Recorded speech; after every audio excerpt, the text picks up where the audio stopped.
Davao del Sur. And your question will come from Judge Ms. Nina Campos. Good evening. So my question is, if you are given the chance to write to anyone in this country and share with that person your message on financial literacy, who will that person be and what will your message be? Thank you, Ms. Nina. I will repeat her question. If you are given the chance to write to anyone in this country and share with that person your message on financial literacy, who will that person be and what will your message be? Thank you. If I were given the chance to write a letter to someone about financial literacy, I would write to the president. And I will tell him that financial literacy should be included in our education. Because in our education, it is not just math, it is not just science, and it is not just English that is important. I believe that the youth should know how to handle their finances because it is very important for them to not only know about life, but also know about their finances. Thank you so much. Thank you very much. Once again, our first finalist, candidate number 6. Let's call on our second finalist, candidate number 7, Aliw Theater of Albay.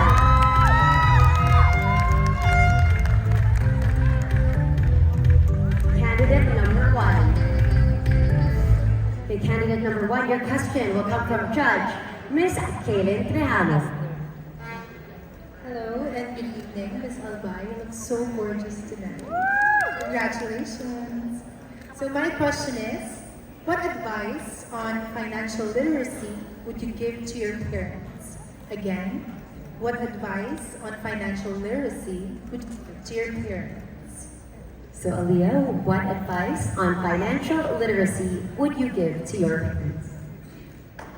It would be to prioritize what is really important and to save for the future. As you all know, I'm not an only child. I have 2 younger brothers, and so I think it would be very important to know where to put their money into. In that, we could create a life which is sustainable and would somehow help other people, because if we have savings, we could also disseminate the knowledge to our relatives. So I do believe that once you know how to manage your money, you can easily distribute this knowledge to other people. Thank you.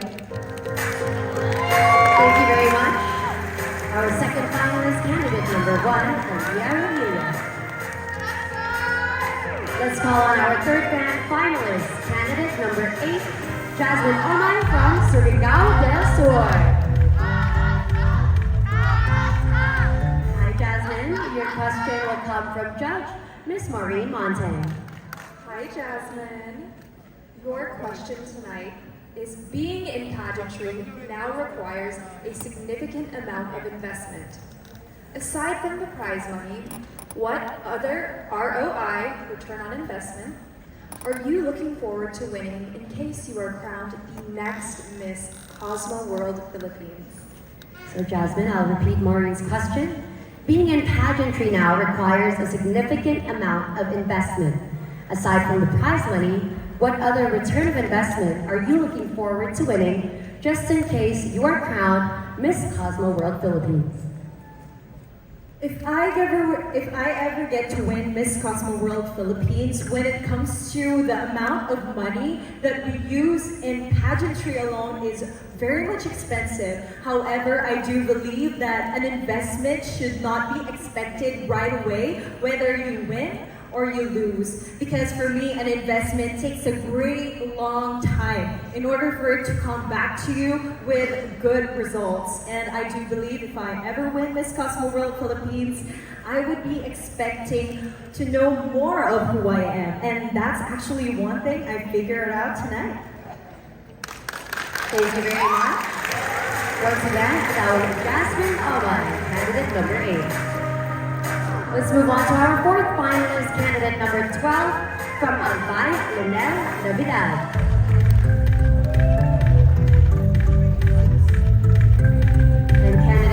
12, your question will come from Judge Samantha Bernardo.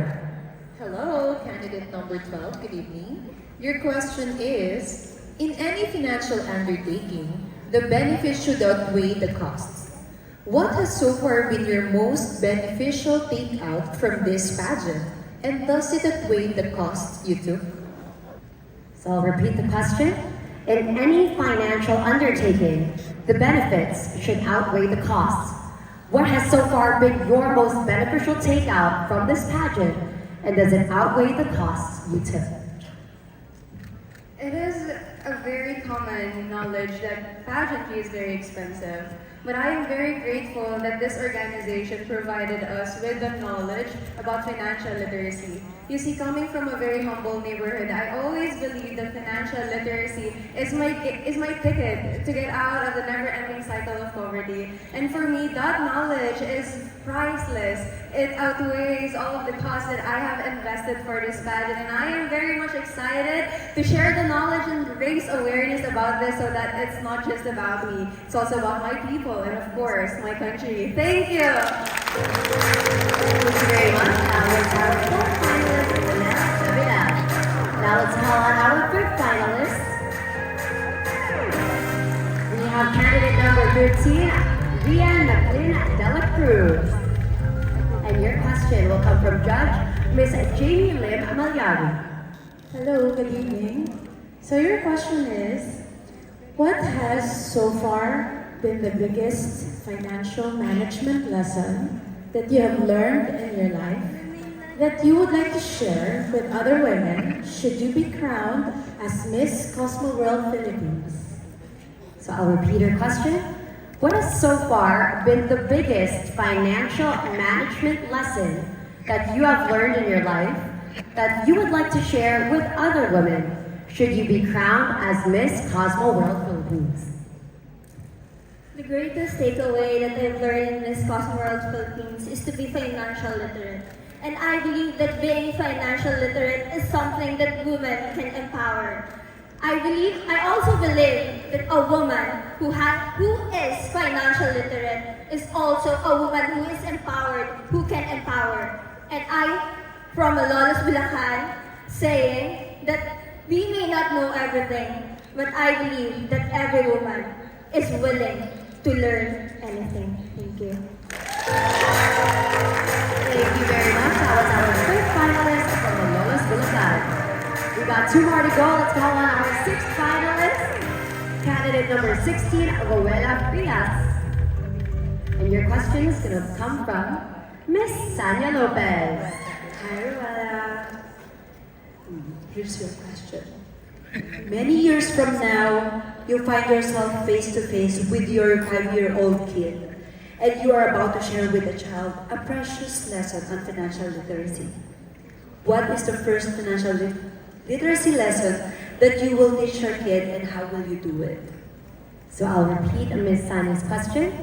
Many years from now, you find yourself face to face with your 5-year-old kid, and you're about to share with the child a precious lesson on financial literacy. What is the first financial literacy lesson that you will teach your kid, and how will you do it? I am a firm believer that to convey is to communicate. I will tell my 5-year-old child that financial literacy is very important nowadays because we experience so much happening, especially poverty here in the Philippines. I will tell him how to spend money wisely, how to save money properly. Because I know by financial literacy, we are empowered. Thank you. Thank you very much. That was our sixth finalist. And let's call on our final finalist, candidate number 7, Jezay Lagan of Quezon Province.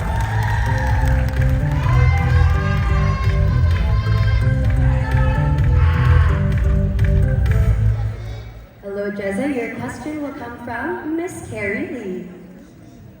Good evening, ladies and gentlemen.